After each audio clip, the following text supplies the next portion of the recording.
Now part of the Darkcast Network. Welcome to Indie Podcasts with a Dark Side. In September 2019, 2 children disappeared without a trace. 8 months later, they were found. You won't believe where, who did this, and the many, many twists, turns, and murders in this case. It's the case of the cult mom, Lori Vallow, right now on Love and Murder.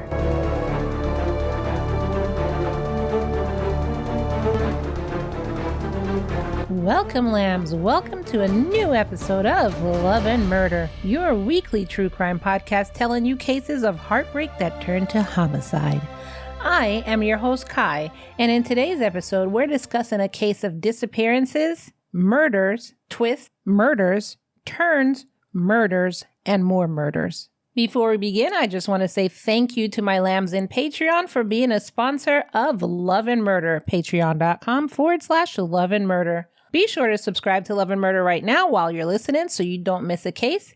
And if you didn't know, you can subscribe to our Patreon that I mentioned before so you don't have to hear intros or commercials, and you'll get extras like Kai's Daily Rants, bonuses, and be a sponsor of Love and Murder. This month's bonus episode is going to be a case of an actress whose boyfriend strangled her to death. Patreon.com/Love and Murder. In the meantime, though, grab your butts, grab your apple juice, and let's get into some Love and Murder. Oh yeah, I forgot. Speaking of apple juice, I've been wanting to introduce y'all to one of my favorite apple juice, and I'm an apple juice connoisseur. Wellesley Farms Organic Honeycrisp Apple Juice from BJ's. Y'all have got to check it out. It is, if you love apple juice the way I love apple juice, and you want to grab your butts and grab your apple juice while you're enjoying Love and Murder, then get that Wellesley Farms Organic Honeycrisp Apple Juice, and you can get that from BJ's. To support Love and Murder, you could actually use this link. It's going to be in the show notes below, but you could use this link to sign up for BJ's, and you'll get $35 off of a 1-year membership by using my link, www.murderandlove.com/BJ's. Now, into the episode. Chad Guy Daybell was born on August 11, 1968 in Provo, Utah. I know I usually tell y'all about their childhood and everything like that, but there's no information about his childhood or the other people that I'm going to be mentioning. On March 9th, 1990, he married Tamara Tammy Douglas, who was born on May 4th, 1970. They got married in Manti, Utah. In 1992, he graduated from Brigham Young University with a bachelor's degree in journalism and worked for a short time as a copy editor for a daily newspaper. Tammy and Chad ended up having 5 children named Garth, Emma, Seth, Leah, and Mark. Chad also worked as a grave digger. This was, after he graduated from college and during college. During that time, he also started writing books. He would write religious-themed fictional books, and his first one was called An Errand for Emma, which was published in 1999. After he wrote that first book, he left his job at the cemetery to more focus on becoming an author, and in 2001, he wrote another book, which was a nonfiction book that talked about his life working in cemeteries, and he named that One Foot in the Grave. Then pushing forward in 2004, Chad founded Spring Creek Book Company so that he could use that to self-publish his own books, which were books about his beliefs and other religious books. He started this book company with a partner named Douglas. That's literally the only name that came up. Douglas, who was also a graphic artist and the manager. Unfortunately, by the end of the 2000s, the family faced financial issues because by this time, Chad's business only made about $2,000 a year. In order to supplement their income and be able to live and survive and support their 5 children, both Tammy and Chad had to work part-time jobs, which Chad went back to being a grave digger, and with the income coming in, they were able to save the publishing company. Once they did that, they kind of changed their marketing tactics and more focused on a different type of writing. This time, doomsday writing. This brought in a plethora of new readers. With that, he actually also brought on other new authors. Most notably was an author named Julie Rowe, who also wrote end-of-days fiction. By 2010, One of the authors who was under Chad, Suzanne Freeman, stopped working for him because she said his books and his thoughts were actually becoming more radicalized and less focused on like what she would write about or what she would think about. So because of that, they had conflicting views and she decided to stop writing for him.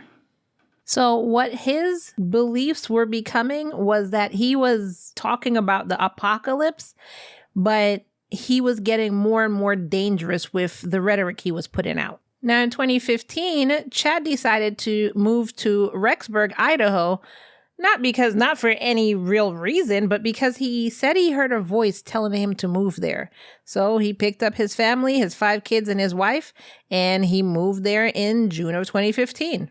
Lori Noreen Cox was born on June 26, 1973 in Loma Linda, California.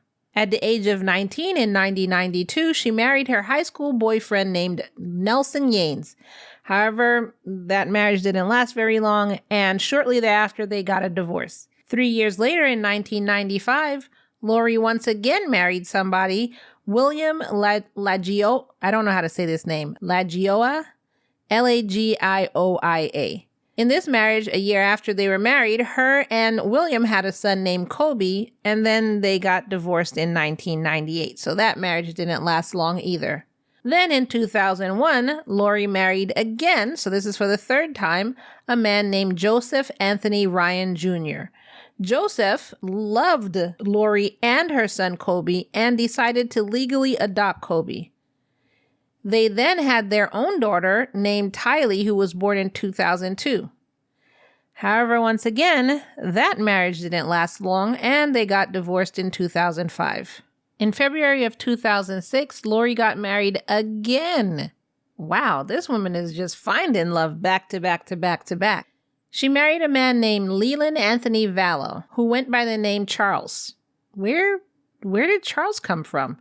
Leland Anthony Vallow. And I go by Chuck. What?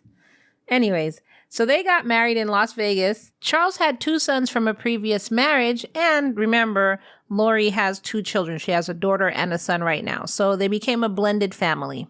In 2007, Lori's brother Alex and her 3rd husband, Joseph, got into an altercation. Alex said he attacked Joseph because he said that he had been abusive to Lori and the children, which... Okay, but she had left him.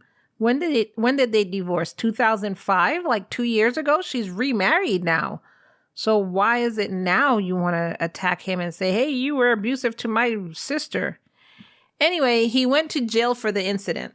In 2013, Lori and Charles adopted Charles's grandnephew, whose name was Joshua Jackson Vallow, and he went by JJ. He was actually the grandson of Charles's sister.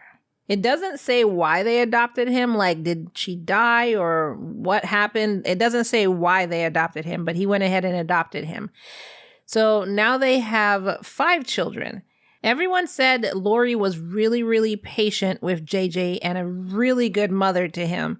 And I want to note that JJ had autism.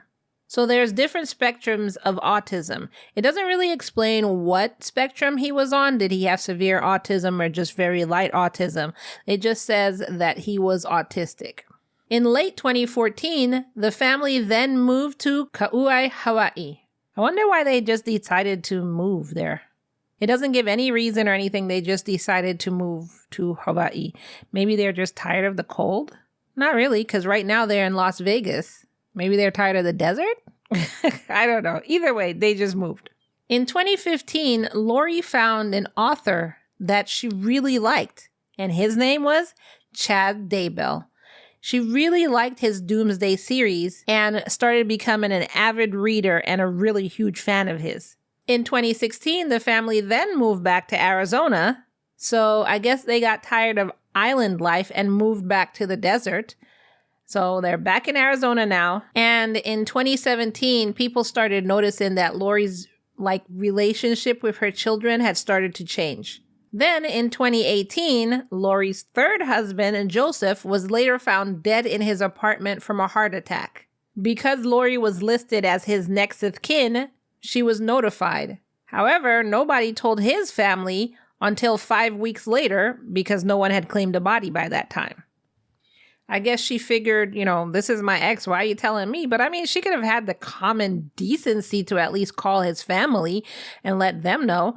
Or if she didn't want to hear from them, she didn't want to talk to them, she could have told the police or whoever, hey, you can call these people and let them know that his body's there or something. Common decency. But I guess she had other things on her mind and other things that she was doing because in the fall of 2018, Lori met Chad for the first time at a Preparing a People's event. That's the name of the event, Preparing a People. Chad took one look at Lori and he said, "Hey, mama, you know what? I think we've been married in 7 previous lifetimes." And she said, yeah, that sounds about logical and not crazy at all to me. Let's keep talking in private and not let our spouses know. So a little while after that, Charles ended up going on a business trip, which opened up a whole new world for Lori. Because she was like, hey, you know who can come over? The crazy man I met at Preparing a People event. So with 5 children in her house and her husband gone on a business trip, Lori decided to have an overnight gathering at her house in which she invited Chad and one of her and her husband's close friends, Melanie Gibb. At the event, Chad talked up Lori and shared his religious beliefs that, remember, they said was becoming really radicalized. He claimed to all these people in attendance that he had lived 31 different lives on different planets and said that Lori had 21 separate lives of her own, and 5 of those 21 lives coincided with his own experiences on Earth. Everybody in attendance didn't run screaming for the hills. Surprisingly, they sat and listened to what he had to say, especially Lori. For some reason, this left Lori fascinated with him, like she was really enamored with him. A guy telling her that he lived 81 different lives and 2 of them were on the planet Mars and 16 of them were on Jupiter and 12 of them were on the planet Glurp Glurp. And you lived with me in 5 of them only on Earth. Fascinated her. So after this, she really started to really talk to Chad and learn about whatever he was teaching with his fanatical writings. Then on December 5th, 2018, Chad and Lori recorded together on the Preparing a People podcast, and Chad later ended up staying at her house while her husband was there. I guess maybe she said, hey, we got a podcast to do together and, maybe he doesn't want to drive back and forth. So can this guy named Chad, who you know nothing about, and I'm pretty sure he hasn't opened his mouth, because if he opened his mouth to tell you his beliefs that I'm somehow fascinated with, you would kick him out of the house saying, this is a crazy person and I don't want this person around my children. Can he stay here? So with leaving all of that out, she said, hey, we're doing a podcast. Can he stay here for a couple of nights? And Chad ended up staying at the residence. So with everything that he was believing, which was, as this article told me, was a, quote, Mormon-influenced apocalyptic belief, he went about talking about it in numerous podcasts, writing books about it. This is the same radicalized belief system that previous author left him for. So now he's really talking about it, expanding about it, opening up about it. And a lot of people, including Lori, are following him in this. And even Lori's niece, Melanie Boudreau, started following what Chad believed in. Now, not only was it about 50 different world jumping, I guess, and whatever else he said, but he also believed in zombies. And from what everybody else was saying, the things that he started saying and how he was captivating people, they said it started becoming more like a doomsday cult. So he was becoming culty, and the people around him were following and said cult. Later, Melanie would disclose that she had heard Chad and Lori talking about the zombies that I told you about, basically saying Chad said that zombies were, quote, people whose souls were replaced by dark spirits. This is what he was saying. And a little while after that conversation took place, one of Lori's friends, April Raymond, said that Lori started referring to her husband as, quote, a demon. By February 2019, Lori went up to Charles and was like, look, this is what she said, quote, she no longer cared about him or JJ. She told him, look, I didn't want to tell you this. I didn't want to be the one to bear this bad news to you, but, quote, I'm the reincarnated wife of Joseph Smith, end quote. And then she left. She just left after she said that. And she was not seen again for 58 days. And the reason why I know she didn't tell him what Chad had said and what Chad believed and what Chad was ranting about around his children was because when she told him this and ran away, he became really worried and went to the police about, I think my wife is losing her mind. He told the police that Lori thought that she was preparing for the end of days. And he said that she also told him that she was going to murder him. Then right after he went to the police with these concerns, he filed for divorce. In the reason why he was getting divorced, he put on the application, quote, threats to my life, as well as a theft of $35,000 from our joint bank account and the theft of my truck. He also sought a protective order against Lori. On July 11th, 2019, Charles went to the house where Lori had been living with her children because he was supposed to be dropping off their son JJ at school. Now, riddle me this. Why is your son with her after you said she was crazy and she wants to kill you and she's preparing for what she says is the end of days? And then you leave your son with her? You got a restraining order against her, but then you leave your son with her? I'm confused. But anyways, when he went inside the house to pick up JJ, he was immediately shot by Alex.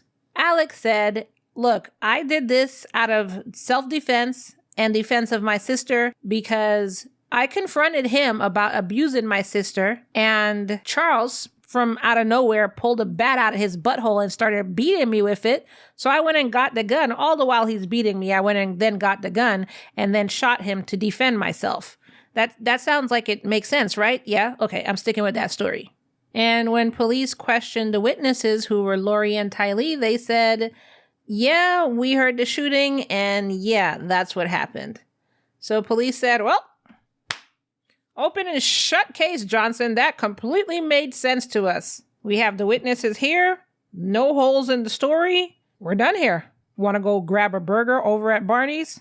Have a great day, ma'am. Clean up that mess. That blood there just needs to go. That's unsightly.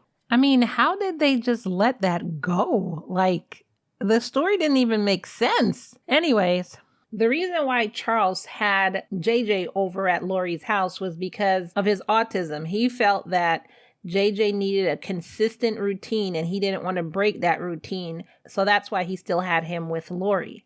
He was also concerned about Tylee, and he did want to file for custody of her, but she's not his. And he hadn't legally adopted her, so there was nothing he could do for her. He was really trying to just watch out for his child. Again, he wanted to watch out for Tylee, but legally there was nothing he can do. Then, a month after he asked for the divorce, he had actually withdrew the petition of divorce, saying that, quote, he wanted to try to make the marriage work. Then I guess he went over to the house and the brother shot him dead. Then in September, Lori decided to move. Guess where she moved? Closer to Chad. She picked up from Chandler, Arizona, and moved all of her kids to Rexburg, Idaho. Her brother, Alex, moved right along with her. Then on September 8th, Lori, JJ, Tylee, and Alex went to Yellowstone National Park. I guess they just wanted to do a family trip. And then on September 22nd, Melanie had come up with her boyfriend, David Warwick, to visit the family. And she said on the night of September 22nd, she saw Alex carry JJ into Lori's apartment. And the next morning, she was like, where's JJ? And speaking of which, where's Tylee? Now, you know I had to leave you on a cliffhanger to remind you that you should join one of our Lamb supporters clubs. And for season 4, you actually have 3 options to do that. Either patreon.com/Love and Murder, Spotify, or Spreaker. All of the links are in the show notes below. And as an exclusive Lamb, you get intro and commercial-free episodes so you don't get this interruption. And bonus episodes like Daily Kai Rants and monthly bonuses. If you join via Patreon, you get even more options like case extras. So you'll get the pictures from this case, court notes, videos, everything like that. And options for even more bonus episodes. I'm working on building my exclusive group up to 500 lambs by the end of season 4, and I am counting on your help. I am asking for your help. All of the links are in the show notes below, or you could join at patreon.com/loveandmurder. At Patreon, you get all of these bonuses starting only at $3 a month donation. Come on over, patreon.com/loveandmurder. We're all waiting on you. Hi, I'm Ashley, a true crime fanatic. I'm Dan, and I don't know anything about true crime. Together, we host Fuck That, a true crime podcast that covers cases that highlight important topics that are often overlooked, such as wrongful convictions, domestic violence, and social inequities, sprinkled in with the occasional case with spooky themes. If you are looking for your next true crime fix delivered candidly with a hint of sarcasm, you can listen and subscribe to bi-weekly episodes of Fuck That wherever you listen to your podcasts. And don't forget to give us a follow on Facebook and Twitter at FThatPod and at FThat_pod on Instagram. And now, back to the show. So when Melanie's asking about the children, Lori said that JJ was, quote, being a zombie and that Alex had to take him away. And same with Tylee, she was being a zombie too. So Melanie was like, okay. And that was it, moved about her business. On October 9th, police received a 911 call from Tammy, reporting that she was being shot at in her driveway by a masked man in a Jeep. She wasn't able to see his face, but she did describe the Jeep to police, and the Jeep actually matched one that Charles had bought before he died. 10 days later, on October 19th, police received another 911 call from Chad's house, stating that Tammy had gone to bed the previous night with, quote, a terrible cough, and it looks like she died in her sleep. Can we get somebody out here, please? So when police arrived, they asked Chad what happened. He repeated himself, and they asked the son, Garth Daybell, what happened. And Garth had the same exact story as his father, that, yeah, his mom had gone to bed coughing that night, and then they woke up, and she just wouldn't wake up. So I think she just died in her sleep, and then that's when him and his dad called 911.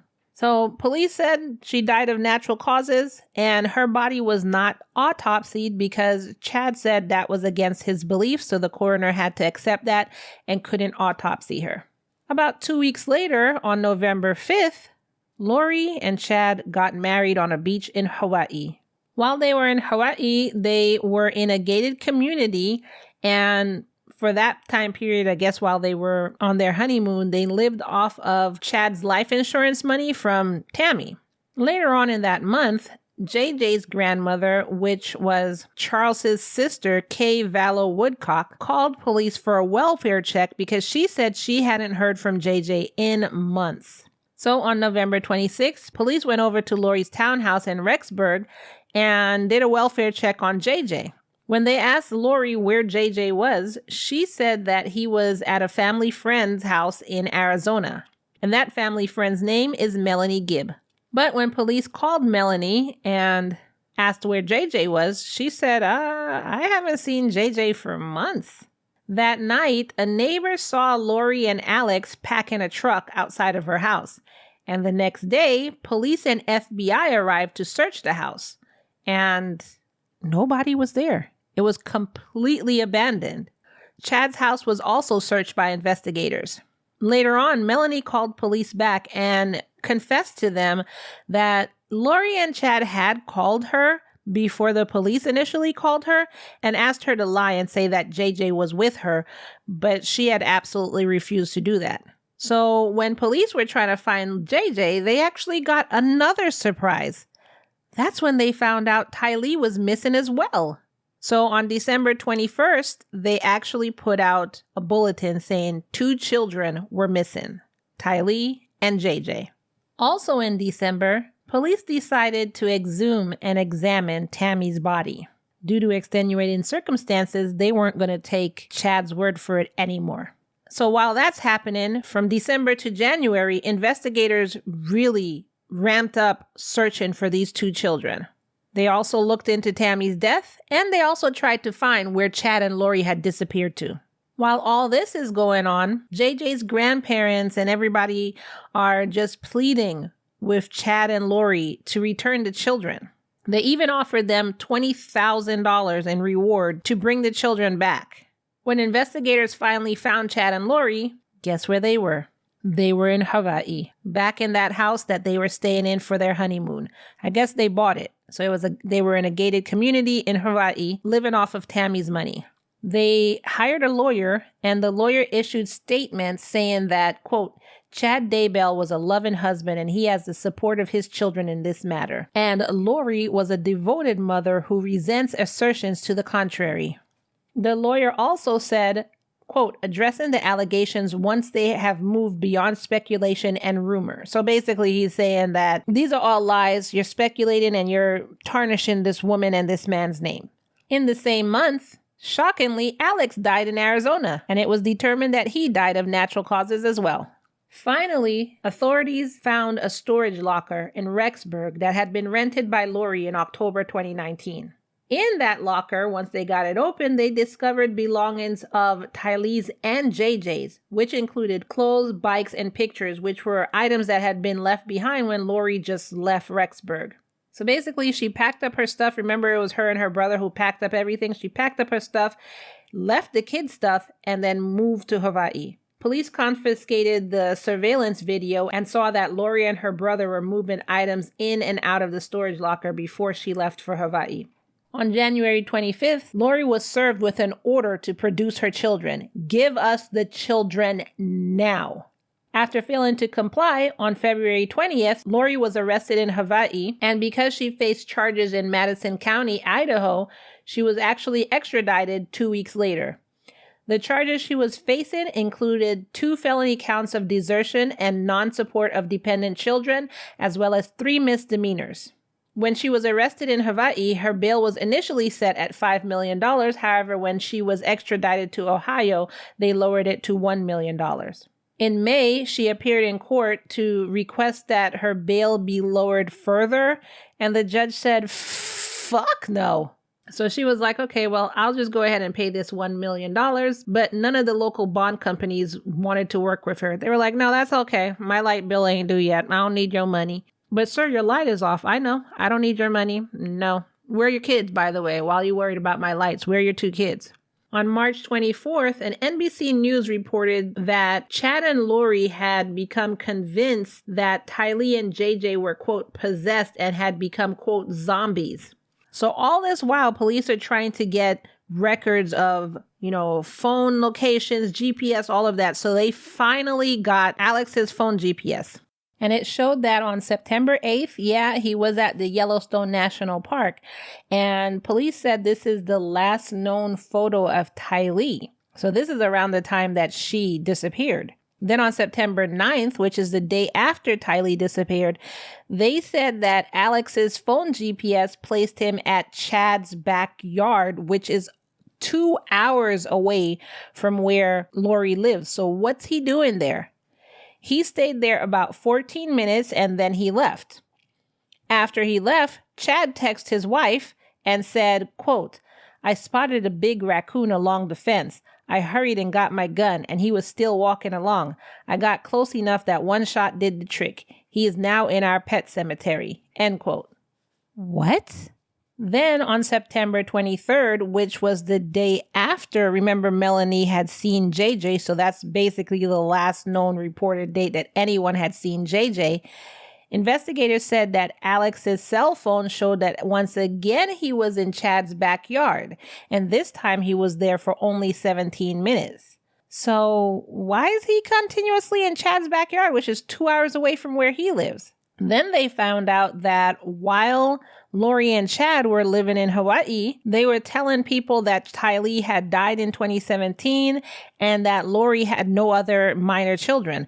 And now if you think about it, remember they got married on November 5th, which, like I said, was 2 weeks after Tammy had died. And now only 2 months after her children are missing.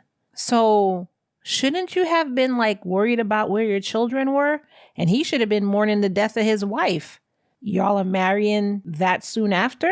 So then on June 9th, FBI, the Rexburg Police, and the Fairmont County Sheriff's Office went to Chad's home and all of his property. They started digging up this backyard that Alex's phone kept pinging in, and sadly, they found human remains that was buried there. But this was supposed to be a pet cemetery. This is what he said. But why is a human skull in here and a human femur and a thigh bone and whatever else? The human remains that investigators found in the, quote, pet cemetery were actually Tylee's. And then JJ had been found, his remains had been found buried about 50 yards away under a tree. This is the same location that Chad had referenced to Tammy in the text about the raccoon, remember? Wow. I wonder if she knew. Chad was arrested later that day for obstruction or concealment of evidence. They were like, either one, you're arrested, come with us, we don't care. And then he was later charged with felony murder. His bail was set at $1 million. On July 2nd, prosecutors dropped 2 charges against Lori, which was the desertion and non-support of dependent children, because you about to be charged with obstruction and concealment of evidence regarding your children's remains. Then on July 17th, because the other 2 felony counts of against her were dropped, her bond was lowered by Madison County Judge Michelle Mallard, and it was lowered to $50,000 for each charge, totaling $150,000. What? Why would you lower the bond? However, they kept Chad's bond the same at $1 million. Again, why? Why would you lower hers? It's her children. And I mean, I guess circumstantial evidence could point to Chad was the one who dug the grave, but it's her children. A jury trial for Lori was set for January 25th, 2021. However, that was pushed back. Then in February 2021, the autopsy results for Tammy came back, and it was determined that Tammy had been asphyxiated. And no, it wasn't a suicide. So after that, the Fremont County Prosecutor's Office said that they would be handling the case moving forward. And remember, Lori and Chad had been living off of Tammy's life insurance? Well, according to police reports, he had received $430,000 in life insurance payouts. On May 25th, 2021, Chad and Lori were indicted on charges of conspiracy to commit first-degree murder and grand theft by deception. They charged them for the death of Tylee, JJ, and Tammy. Lori was also charged with grand theft related to, quote, Social Security survivor benefits. She filed Social Security disability on her children. Wow. Chad also faced an insurance fraud charge, quote, related to a life insurance policy he had on Tammy, for which he was beneficiary and received the funds after her death. Chad also faced the life insurance fraud charge because of the life insurance he got on his wife. On May 27th, remarkably, Lori was suddenly found incompetent and unfit to stand trial, and her case was stayed. In the meantime, she received mental health treatment. Shocking. In June 2021, Lori was indicted by a grand jury in Arizona on 1 count of first-degree murder for the death of Charles Vallow. Lambs. Oh my God. After that, Chad went out and said, I plead guilty to nothing. Not guilty. That is my plea, Your Honor. And prosecutors said, oh yeah, you can plead whatever the frick you want. We are going to seek the death penalty against you. So plead away, have fun. Not guilty by reason of insanity, not guilty because your feet hurt, not guilty because the sun is yellow, not guilty, doesn't matter. We're seeking the death penalty against you. A month later, September 2021, Chad's children went and spoke publicly and told 48 Hours that they believed their father was innocent. Chad's daughter, Emma Murray, says she thinks that Chad was framed by Alex and Lori. Why do you think that? I mean, it's his child, so... to keep her sanity, she has to believe what she believes, so I can't even fault her. On April 11th, 2022, damn, we're all the way into 2022, Judge Stephen Boyce said that Lori was now mentally competent to stand trial. Then they deemed her incompetent again, and then deemed her competent again. Oh my God. On April 19th, after being asked to enter a plea deal multiple times, Lori refused. She absolutely flat out refused to say guilty, not guilty, whatever. So Judge Stephen Boyce said, okay, I'll put in a plea for you. Not guilty.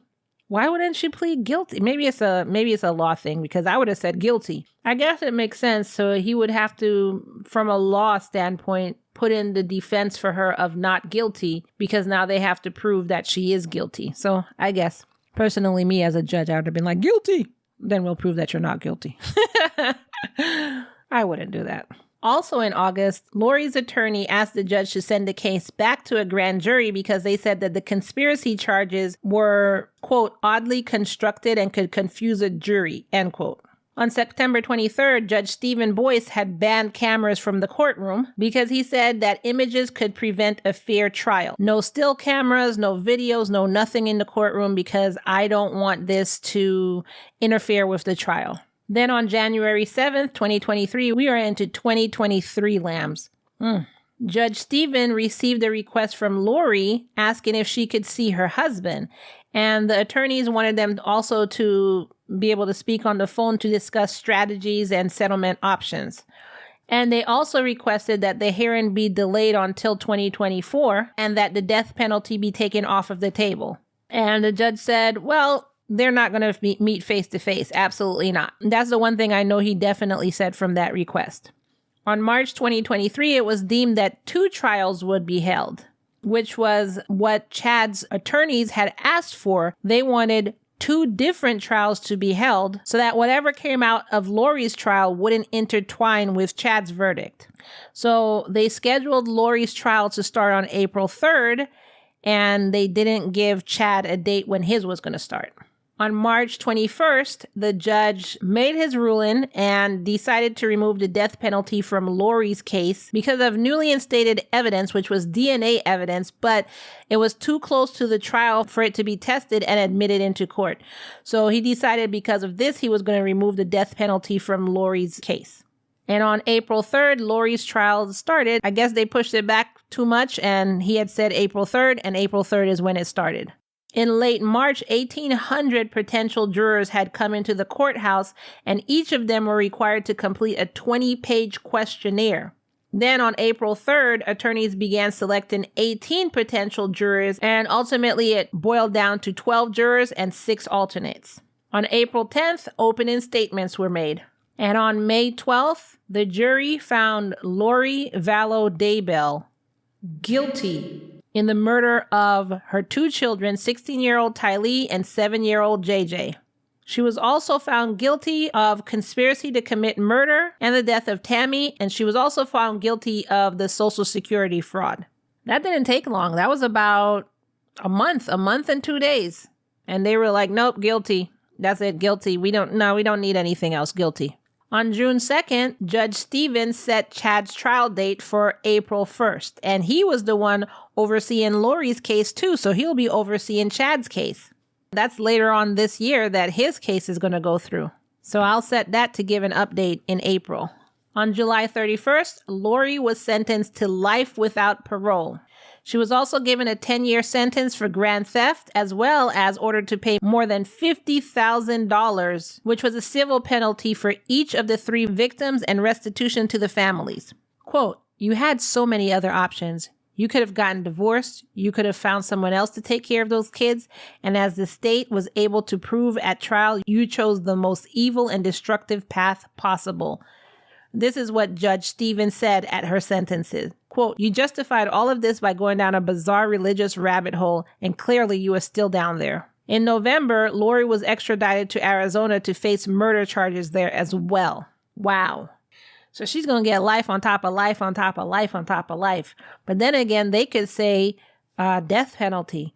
It was only Idaho that took the death penalty off, so she could get death penalty in Arizona. Quote, we've waited over 4 horrific years for her to face trial of murdering my sweet, kind, generous, loving, and dearest brother, Charles Vallow. Your justice is finally coming. This is what Kay said. On December 7th, Lori was charged with conspiracy to commit murder in the death of Charles. They also accused Lori and her brother of trying to murder her niece's husband, Brandon Boudreaux. Now, Brandon was shot at in 2019 while driving near his home. she's just going around killing everybody, and her brother's just going along with it. Like, is she just telling him, he abused me, the kid abused me, that other kid abused me, this one guy abused me, and he's like, yeah, everybody, pow, pow, pow, you abused my sister, pow, pow, pow. What is going on here? How are they just going around killing people? So she also faces a charge of conspiracy to commit murder in the case of Brandon Boudreaux, even though he was unhurt. Doesn't matter. You tried to kill him. She pled. Well, no, she didn't plead. The court entered her plea. So this is her game, just not pleading. But the court entered her plea of not guilty for both of those charges. And no trial date has actually been decided yet for either of these cases, but they should be decided in late February. And in 2022, Netflix had released a 3-episode documentary entitled Sins of Our Mother, mostly centered around this case from the perspective of the only child of hers that she had living, which was Kobe. I forgot about him. So that 3-episode documentary is from his perspective. What did y'all think about that craziness? Apparently, she's a freaking serial killer, and so is her brother. Allegedly. And I want to see what happens in Chad's case. Like, what are they going to bring out? What's he going to say? Oh my God, this was a crazy topsy-turvy up and down case. Oh my God. Now, if you were to go to the Patreon, I'm going to have a bunch of extras in there. There are a ton of pictures from this case, including Lori's crazy face where she's just smiling all the time. Like, what are you doing? Like, even when she was sentenced, she was still like smirking at the camera. Are you crazy? Which I guess being that she was found competent, not found competent, found competent, not found competent, I guess she was crazy. And although cameras weren't allowed in the courtroom, I do have updates on the trial. So, they didn't have cameras, but people were sending out, like tweeting out their updates, like this happens, this happens, this happens. So I have all the updates of the trial in our Patreon, patreon.com/loveandmurder. So I want to hear from you. I'm going to put out a poll asking you if you think that Chad was set up. Yes or no? Do you think he had anything to do with these murders? Do you think it was really a raccoon, or I don't know how he could be set up, like who texts from his phone? And investigators did do a dig of one of the pet cemeteries and said there was no raccoon in there, but they did point out that there was another pet cemetery on the property and they didn't dig that one up. So it's a possibility that maybe he was really talking about a raccoon, but just investigators didn't find the remains of a raccoon. So, poll question. For those of you who want to go take the poll in Spotify, do you think Chad was set up by Lori and Alex? Now, for those of you who don't want to take the poll, if you think Chad was set up, put an emoji of a raccoon in the comments below. If you think he did have something to do with the murder of JJ and Tylee, or at least helping to bury them, put a broken heart emoji in the comments below. And before I go, don't forget that an easy and free way to help out Love and Murder is by simply sharing this episode. Share with your mom, share with your brother, share with your sister, share with the creepy guy who told you that y'all have been married before even though you don't remember it. Please don't share with him. Share, share, share, share, share. And as always, I end each episode by reminding you that it's all love and no murder, y'all. Bye.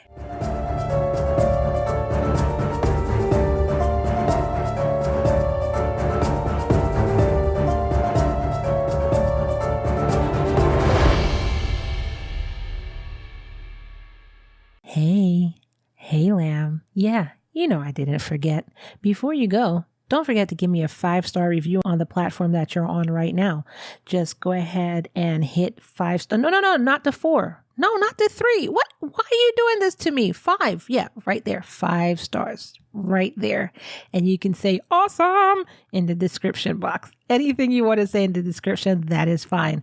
Thank you for the 5-star review. Bye.